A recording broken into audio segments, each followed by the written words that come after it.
afternoon, ladies and gentlemen. Russell Cambridge with me today. Paul Stoner. How you going? Thank you, Russell. Glad to be here again. 50, how many sales did I do? We did. You did, on behalf of Richmond, 36, which Ed and I would like to thank you because we were away for 10 of those days. Thank you all for doing the opens for me. but all jokes aside, Yep. another good month, which usually in Melbourne is a very, very quiet month, school holidays and everything else. So how's it shaping up now? So as we do this, we are the 14th of May. Yes, correct. So middle of the month. How's it shaping up now? Funnily enough, we started off the year with about 50 odd open for inspections. February, March, it went down to around about 30, 35. And we're back up to, I think we did 53 opens on Saturday alone, plus Sundays. Yeah. And so there's a lot of stock. It's a lot more of a hustle again because there's more competition in every price range. Yeah. Loads of apartments, they're selling steady, but we've just noticed there's just a lot more work needed to put the house sales together. So I just interviewed Emily, and Yep. she was talking about her strategy. She's got the A and B. Yep. So it's very much it's sort of everything old is new again, and now the off-market reach side of things. Yes. Does a lot of market, Emily. Yeah, it's amazing. Yeah, about 30%. So most of the guys using that two-stage approach to say, let's get it on the market, and then we ramp it up. More so, Emily, and apartments. With houses, you might do it for a week or two. Sure. And that's usually during the stages when we're trying to prepare a place for sale. Yes. And just before we go to a proper launch, we might do a weekend or a midweek beforehand, just to see how we go. But I think fair to say a lot more of the houses end up going onto the market. And then, as we've discussed every time recently, we do pivot and maybe bring the auction forward if there's enough interest early. Yeah. So you mentioned getting them ready. Much styling going on? Loads of styling going on. Interesting. It's very important that if you've got a property, it needs to be presented to the best of your ability. Yeah. Plus, there's a lot more rights of tenants, etc., around inspections and things like that. So we might as well go through the complete procedure, issue the right notices, have the property vacant, get them on the market, presented with high furniture, and then you can sell it to a home buyer who's going to move in ultimately because there's very few investors around. Yeah. So there's less and less people every year, I think, that are actually able to do any maintenance work themselves.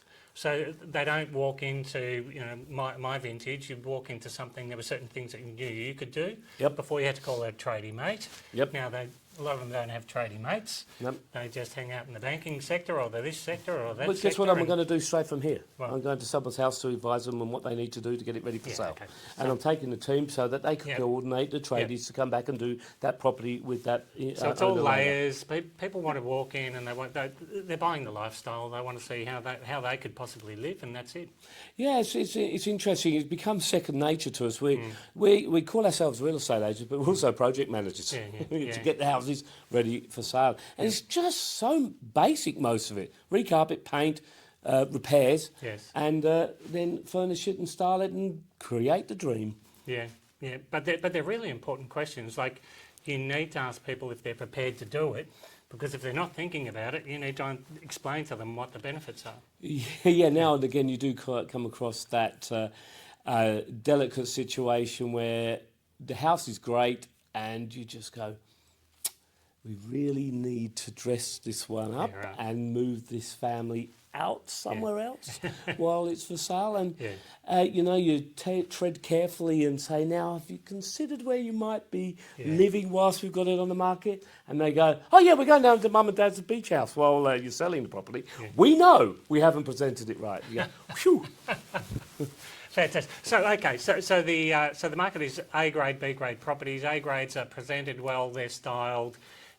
All the maintenance work is done. They're ready, move-in ready, as the Americans would say. Yes. The B grades need work. They need money spent on them.